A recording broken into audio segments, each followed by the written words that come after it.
পূর্ব আগরতলা থানার সামনে কংগ্রেসের বিক্ষোভ প্রদর্শন।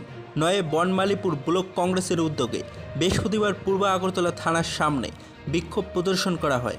মূলত কংগ্রেস বিধায়ক গোপাল চন্দ্র রায়ের উপর দুষ্কৃতিকারীদের দৈহিক আক্রমণ চালানোর চেষ্টার প্রতিবাদে এই দিন পূর্ব আগরতলা থানার সামনে বিক্ষোভ প্রদর্শন করা হয়।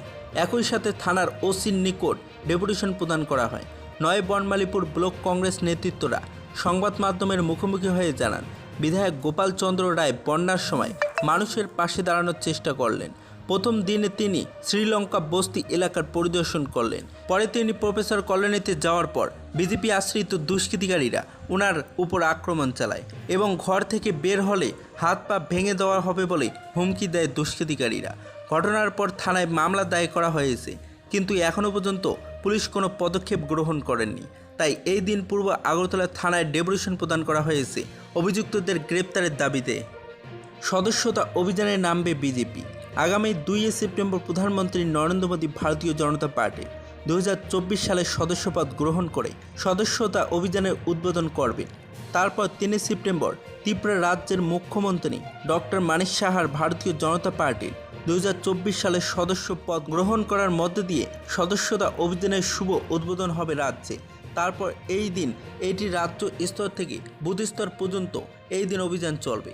বৃহস্পতিবার প্রদেশ বিজেপির কার্যালয়ে সাংবাদিক সম্মেলন করে এ বিষয়ে জানান প্রদেশ বিজেপির সাধারণ সম্পাদক ভগবান চন্দ্র দাস। তিনি আহ্বান জানান দলীয় কর্মীদের পাশাপাশি সকলে যাতে এই সদস্য হয়, এর জন্য অনলাইন এবং অফলাইনে দুইভাবেই সুবিধা আছে। দলের কর্মীরা মানুষের কাছে গিয়ে এ বিষয়ে অবগত করবেন বলে জানান তিনি আরও বলেছিলেন, এই প্রক্রিয়া 2টি ধাপে চলবে। 2 সেপ্টেম্বর থেকে 25 সেপ্টেম্বর পর্যন্ত প্রথম ধাপে চলবে। দ্বিতীয় ধাপে 1 অক্টোবর থেকে 15 অক্টোবর পর্যন্ত এই সদস্যতা অভিযান চলবে। অর্থাৎ সারা দেশে 40 দিন ব্যাপী চলবে এই অভিযান। রাজ্যে ভরাডুবির কারণ খুঁজতে সিপিএমের রাজ্য কমিটির বৈঠক। সর্ষে ভূত খোঁজার তৎপরতা শুরু করল রাজ্যের প্রধান বিরোধী দল সিপিআইএম। 2018 সালের পর থেকে যতগুলি নির্বাচন রাজ্যে সংগঠিত হয়েছে সবগুলিতেই নিরাশজনক ফলাফল করেছেন সিপিআইএম। অধিকাংশ ক্ষেত্রে দলের পক্ষে ভোটের হার কমেছে। পেছনে মূলত 3টি কারণ রয়েছে, তা নিয়ে বহুবার অনুসন্ধান করার চেষ্টা করলেও ব্যর্থ হয়েছেন দলের শীর্ষ নেতৃত্ব বলে অভিমত রাজনৈতিক মহলে। এবং এরই মধ্যে বৃহস্পতিবার রাজধানীর মেলার মাঠে স্থিত দশরথ দেব স্মৃতি ভবনে অনুষ্ঠিত হয় সিপিএম ত্রিপুরা রাজ্য কমিটির বৈঠক। বৈঠকে উপস্থিত ছিলেন সিপিএম পশ্চিমবঙ্গ রাজ্য কমিটির প্রাক্তন সম্পাদক তথা সিপিএম পলিট ব্যুরোর সদস্য বিমান বসু এবং সিপিএম পলিট ব্যুরোর সদস্য তথা রাজ্যের প্রাক্তন মুখ্যমন্ত্রী মানিক সরকার, সিপিএম রাজ্য সম্পাদক জিতেন্দ্র চৌধুরী সহ দলের রাজ্য কমিটির সদস্যরা। এবং যতটুকু খবর, এই দিনের বৈঠকে লোকসভা নির্বাচন এবং পঞ্চায়েত নির্বাচনের দলের ভরাডুবির বিষয় নিয়ে পর্যালোচনা হয়। পাশাপাশি আগামী দিনে কীভাবে দলের শক্তি বৃদ্ধি করা যায় সেই বিষয় নিয়েও বিস্তারিত আলোচনা হয়। তবে দলের শীর্ষ নেতৃত্ব ভালো করেই ইঙ্গিত করতে পারছেন, যদি এভাবে চলতে থাকে তাহলে আগামী দিন ঢাকিসহ বিসর্জন দিতে হবে দলকে।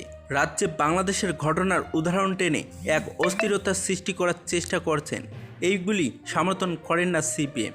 বিরোধী দলনেতা জিতেন্দ্র চৌধুরী, সরকার ও শাসক দলের ভুল ত্রুটির কারণে মানুষকে সমস্যায় পড়তে হচ্ছে, কারণ বন্যায় সরকারের উদাসীনতায় ব্যাপক ক্ষতি হয়েছে। তা অপরদিকে গত 25 আগস্ট রানীর বাজারে সাজানো চক্রান্ত করে ভুল বোঝাবুঝির পরিস্থিতি সৃষ্টি করছেন। সারা রাজ্যে বাংলাদেশের ঘটনার উদাহরণ টেনে এক অস্থির পরিস্থিতি সৃষ্টি করার চেষ্টা করছে। বৃহস্পতিবার সিপিএম রাজ্য কার্যালয়ে এক সাক্ষাৎকারে একথা জানান সিপিএম রাজ্য সম্পাদক তথা বিরোধী দলনেতা জিতেন্দ্র চৌধুরী।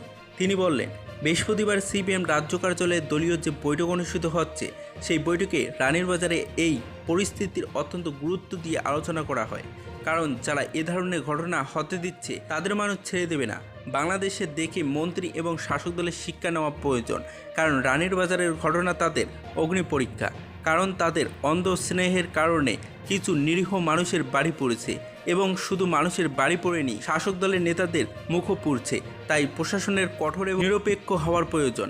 পাশাপাশি তিনি এই ঘটনা নিয়ে মন্ত্রী সুশান্ত চৌধুরীর কাঁধে দোষ চাপিয়েছেন।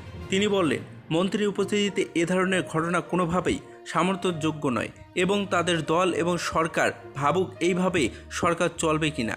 সেই দিন মন্ত্রী চাইলে এই ঘটনা রুখে দিতে পারতেন। এখন তিনি মানুষের কাছে গিয়ে যেভাবে হাত জোর করছেন সেটা তার ব্যর্থতা। আর এই মন্ত্রীর বয়সও কম, সামনে তার লম্বা ক্যারিয়ার রয়েছে। এই ঘটনা ঘিরে কার গালে থাপ্পড় পড়েছে সেটা তার ভাবার প্রয়োজন। পাশাপাশি এই ধরনের ঘটনার দ্বারা যে রাজ্যে অশান্তির পরিবেশ সৃষ্টি হতে পারে সেটা নিয়েও রাজ্যের জন্য, জনগণের জন্য এবং নিজের জন্য ভাবার প্রয়োজন। ত্রিপুরার শিক্ষক খুন এবং আরজিকর হত্যাকাণ্ডের প্রতিবাদে ত্রিপুরা কর্মচারী সমন্বয় কমিটি এইচবি রোডের উদ্যোগে মৌন মিছিল অনুষ্ঠিত। বৃহস্পতিবার উদয়পুরের শিক্ষক অভিজিৎ খুনকাণ্ড এবং আরজিকর ঘটনার প্রতিবাদে মুখে কালো কাপড় বেঁধে মৌন মিছিল করে ত্রিপুরা কর্মচারী সমন্বয় কমিটি এইচবি রোড এবং রাজ্য এবং পশ্চিমবঙ্গের দুটি বর্বরোচিত খুনকাণ্ড সংঘটিত হয়েছে। এই প্রতিবাদে এই দিন ত্রিপুরা কর্মচারী সমন্বয় কমিটি এইচবি রোড এর উদ্যোগে মৌন প্রতিবাদ মিছিলটি সংঘটিত হয়েছে। এই দিনের এই প্রতিবাদ মিছিলটি মেলার মাঠ থেকে শুরু হয়ে বিভিন্ন রাজপথ পরিক্রমণ করে। এই দিনের মৌন মিছিল প্রতিবাদে এই দুটি খুনের ঘটনায় দোষীদের দৃষ্টান্তমূলক শাস্তির দাবি জানানো হয়েছে। বন্যায় এখনও পর্যন্ত মৃতের সংখ্যা রাজ্যে বেড়ে দাঁড়িয়েছে 32,163টি স্কুল ছাড়াও 4,734টি স্কুল খোলা হয়েছে এবং সম্প্রতিকালে ভয়াবহ বন্যায় রাজ্যের বিভিন্ন প্রান্তে ব্যাপক ক্ষয়ক্ষতি হয়েছে।